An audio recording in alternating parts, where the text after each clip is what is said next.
میشه بچه‌ها رو تنبیه نکنیم؟ اگه تنبیه نکنیم چطوری یاد بگیرن که اشتباه کردن؟ تا داد نزنم که به حرفم گوش نمیده. اگه تنبیه نکنم لوس نمیشه. سلام، من نایده حاج مقصودی هستم و اینجا همراز روانشناسی. امروز میخوایم در مورد موضوع تنبیه کردن در تربیت صحبت بکنیم. میخوایم ببینیم که اصلا نیازی هست از این آیتم استفاده بکنیم یا نه. من در مورد چند تا موضوع میگم امروز. اول با هم بررسی میکنیم ببینیم اصلا تعریف تنبیه چی هست، بعد نگاه روانشناسی تربیتی به تنبیه چی هست، آیا پیشنهادی برای ما داره، یه تنبیه علمی که بتونیم ازش کمک بگیریم داره برای ما یا نه. بعد از عواقب و خطرات و نتایج تنبیه‌های بدنی و داد زدن و اینها صحبت میکنم خیلی کوتاه و در انتهای ویدیو جایگزین‌های تنبیه‌های حتی روانشناسی و علمی رو میگم که نتیجه خودم توی تربیت با فرزندم این بوده که بسیار مؤثر هستن. عزت نفس و اعتماد به نفس بچه‌ها بالا میرن، ارتباط عاطفی خوبی با بچه‌ها خواهیم داشت و همکاری بچه‌ها و حرف شنویشون خیلی بیشتر میشه نسبت به زمانی که داریم از تنبیه‌های حتی علمی روانشناسی استفاده میکنیم. این ویدیو باز تولید یکی از ویدیوهای قدیمی همراز هستش که به دو علت ما اون رو دوباره داریم ضبط میکنیم. یکی کوالیتی تصویر و صدا که خیلی پایین بود، دوم اینکه چند موضوع علمی‌تر و بروزتر رو بهش اضافه کردم. خب برای شروع بحث بهتره که بریم سراغ تعریف تنبیه یا پانیشمنت. ما در روانشناسی یادگیری یا روانشناسی تربیتی تنبیه رو اینطوری تعریف میکنیم: زمانی که ما یه رفتاری داریم بعد از رفتار نامطلوب بچمون که احتمال اون رفتار نامطلوب میاد پایین یا کلاً صفر میشه، به این میگیم تنبیه. حالا این رفتار میتونه به بچه‌های ما آسیب جسمی و روحی روانی هم بزنه، مثل داد زدن یا تنبیه بدنی یا توهین و تحقیر و اینها، یا میتونیم از تنبیه‌های روانشناختی استفاده بکنیم که احتمال آسیب بسیار کمه. اگر قوانین و اصولش رو رعایت بکنیم اصلاً آسیبی نداره و بچه ما یاد میگیره که یه سری از کارها اشتباه و خطا هست یا شاید در معرض آسیب باشه و نباید اونا رو انجام بده. خب ما دو حالت کلی داریم وقتی میخوایم بریم سراغ تنبیه‌های روانشناسی. وقتی که بچه رفتار نامطلوبی داره، بعدش ما میایم پیامد ناخوشایندی براش ایجاد میکنیم. مثلا بچه‌مون حرف زشت زده و ما داد میزنیم، یا بچه‌مون حرف زشت زده و ما از تایم اوت استفاده میکنیم که در ادامه توضیح میدم. خب این احتمال رفتار رو کاهش میده. حالا میتونه موقت باشه، میتونه طولانی مدت باشه. یه حالت دومش هم این هستش که بچه ما رفتار بدی داره مثل حرف زشت زدن و ما ازش یه دسترسی رو میگیریم، به اصطلاح میگیم محروم کردن اون بچه. یه امتیازی که قبلا داده بودیم رو امروز دیگه بهش نمیدیم. پس حرف زشت زدی 10 دقیقه کمتر تلویزیون نگاه میکنی، حرف زشت زدی نیم ساعت با اسکوترت کمتر بازی میکنی. اگر بیایم توی پروسه تربیت از این دو مدل تنبیه استفاده بکنیم، تحقیقات نشون میده اثرگذاری زیادی دارن در مورد خیلی از بچه‌ها و در مورد تعداد زیادی از رفتارهای نامطلوب، نه اینکه همیشه و همه جا از اینا استفاده بکنیم.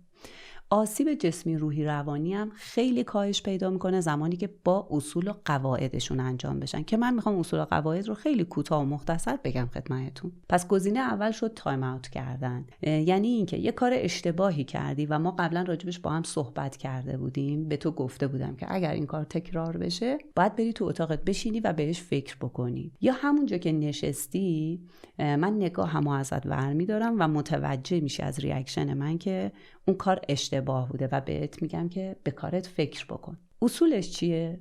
اول اینکه باید محترمانه باشه، با داد زدن و عصبانیت و خودمون بهش توهین بکنیم نباشه. مثلا برو گم شو تو اتاقت، حالم ازت به هم میخوره، یا بکشیم بچه رو ببریم تو اتاق، در اتاقش رو بکوبیم، چراغ اتاقش رو خاموش بکنیم، یا توی دستشویی یا حموم بخوایم تایم اوت رو انجام بدیم، یا اتاق خواب خودمون. اینا دلایل روانشناختی داره، بهتره اینجا نباشه. اگر خودش اتاق خواب داره تو اتاق خواب خودش باشه، مشغول به بازی کردن با وسایلش نشه. یعنی تکرار بکنیم که بشین فکر بکن به کارت، اینجا وایسا 1 دقیقه 2 دقیقه به کاری که کردی فکر بکن. و اینکه وقتی از اتاق میاد بیرون همون پدر یا مادر مهربون قبلی باشیم، بشینیم در حد کوتاه شاید 1 دقیقه باهاش راجع به این که چرا این اتفاق افتاد حرف بزنیم، یه نتیجه گیری بکنه بچه ما. پس این قوانین اگر رعایت بشه میتونیم بگیم که به عنوان تنبیه روانشناختی ما میتونیم از این آیتم استفاده خوبی بکنیم.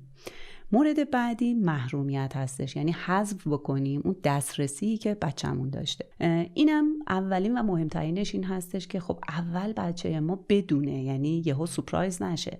وضع قانون بهش میگیم، ما از قبل باش صحبت میکنیم و میگیم خب اگه این کار اشتباه انجام بشه من بابتش این دسترسی رو از تو میگیرم. حتما راجبش با بچه‌مون حرف زده باشیم، از قبل دیالوگ و گفتگو راجب اون موضوع داشته باشیم. مورد بعدی اینه که تناسب داشته باشه. اون محرومیتی که میخوایم به بچه بدیم، چیزی که میخوایم ازش بگیریم با اون اشتباهی که کرده تناسب داشته باشه. اینو داخل پرانتز بگم، خیلی وقتا اصلا خیلی از رفتارهای بچه‌ها نیاز به محرومیت یا تایم اوت یا تنبیه نداره، یا ما خسته و بی‌حوصله هستیم، یا اصلا شرایط زندگیمون، مثلا بچه توی خونه کوچیکه حالا داره از کابینت میره بالا از مبل میپره و ما اسمش رو میذاریم شیطنت، کار اشتباه. یا مثلا توی مهمونی مثلا ظرف میوه شکلاتی رو یهو با مشت برمی‌داره یا یه حرف زشتی میزنه. اینا کنجکاوی‌های بچگونه هست، اینا شناخت محیط هست، اینا استفاده از زبان و مهارت‌های کلامی هست که میتونیم اصلا سراغ تنبیه نریم، با گفتگو باشه، با صبوری باشه.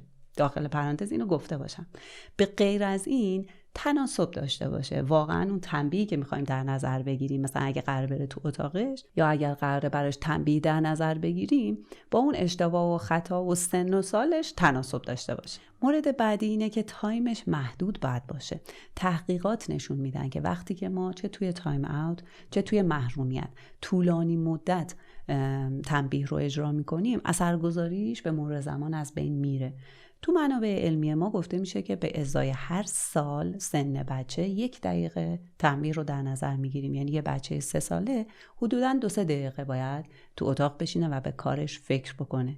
یا مثلا اگه قراره که چیزی رو ازش دسترسی رو بگیریم، مثلا میخوایم بگیم امروز عصر تلویزیون نمیتونی ببینی، 10 دقیقه از تایم مثلا نیم ساعتش کم بکنیم. این تایم رو مراقبش باشیم. و یه چند تا آیتم هم داره موقع اجرا اینا رو رعایت بکنیم. وقتی که داریم اون تنبیه رو اجرا میکنیم، من دیدم مثلا گاهی تو اطرافیانم مثلا لبخندم دارن میزنن، خیلی مشخص نیست که الان موقعیت تو چی هست، داری تنبیه میکنی. نمیخوایم خیلی حالا جدی و بد اخلاق باشیم. من همیشه میگم یادمون باشه یه والد قاطع مهربان. اگه دارم تنبیه میکنم پس اون قاطعیت تو لحنم، تو بادی لنگویجم باید منتقل بشه به بچه. و موقع اجرا یک جمله هم به بچه بگیم، این خیلی مهمه. یعنی اینکه بدونه، یادآوری بهش بشه که خب قبلا من گفته بودم، ببین قرار بود که وقتی بازی میکنیم ماشینتو تو صورت من پرت نکنی، من چند دقیقه نمیتونم ادامه بدم به بازی. یه انتقال بدیم بهش که اصلا علت این رفتاره چی هستش. و بعد اینکه فرصت یادگیری و جبران هم بهش بدیم. یعنی اگه همون موقع میاد میگه وای معذرت میخوام، ببخشید دیگه اون کارو نمیکنم، میگم باشه با هم بازی میکنیم پس مراقب رفتارت باش. فرصت بدیم که بتونه اون رو جبران بکنه. یه چند تا هم نباید داره محرومیت که اینا هم خیلی مهم هستن. یکیش اینه که ما عشق و دوست داشتنمون رو نمیتونیم از بچه بگیریم. یعنی خیلی والد سرد و طرد کننده‌ای نشیم.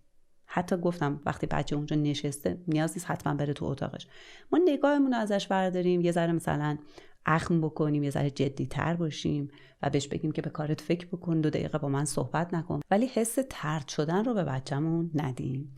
2 اینکه نیازهای اصلیش رو نمیتونیم حذف بکنیم. مثلا اینکه خب امروز ناهار نمیتونی بخوری، یا اینکه اصلا امروز باهات بازی نمیکنم، یا دوستت نیاد تو نباید بازی بکنی. ما نمیتونیم، بازی کردن یکی از نیازهای اصلی بچه است، حذف نمیکنیم. شاید یکم تایمش رو کم بکنیم. و بعد اینکه تایمش نباید طولانی باشه. عرض کردم یه ذره قبل ترم، اثرگذاری تنبیه یکی از مواردش این هستش که تایم طولانی نباشه. اگر مثلا دارم بهش میگم که امروز نمیتونی اصلا تلویزیون ببینی، در بچه دارم خشم ایجاد میکنم. یکی از نیازهای بچه ما سرگرمیه دیگه. یا اگه دارم میگم برو تو اتاق، نیم ساعت برو تو اتاق بشین، اصلا خودم هم میرم دنبال حالا آشپزیم یا خوندن کتابم، بعد میام میبینم مثلا داره با اسباب بازیاش بازی میکنه، اصلا تنبیه نشد، نتیجه گیری نداشتش. پس اثرگذاری خیلی مهم هست که به این تایم طولانی مرتبط میشه. مورد بعدی اینه که دائم و همیشگی نباشه. اگه روش همیشگی ما این باشه، بازم تاثیرگذاریش میاد پایین. اینو باز هم تحقیقات نشون میده، من هم تو کار کلینیکی که با مراجعینم دارم اینو میبینم. ما گاهی وقتا میریم سراغ تنبیه و در ادامه میخوام جایگزین‌ها رو بگم خدمتتون که عرض کردم تجربه خودم اینه که بسیار تاثیرگذارتر از تنبیه هستن. قبل از اینکه بریم سراغ جایگزین‌های تنبیه، یک مطلب کوچیکی می‌خواستم خدمتتون بگم و اونم اینه که اگر ویدیو رو تا اینجا دوست داشتید ممنون میشم که لایک بکنید. ویدیویی که لایک بیشتری بگیره به افراد بیشتری نشون داده میشه. اینطوری هم از ما حمایت میکنید، هم شاید این ویدیو برای کسی مفید باشه و به دستش برسه. ضمناً میتونید ما رو تو اینستاگرام به آیدی همراز.روانشناسی هم دنبال کنید. اونجا هم مطالب خاص خودش رو داره. و اما بریم سراغ جایگزین‌ها.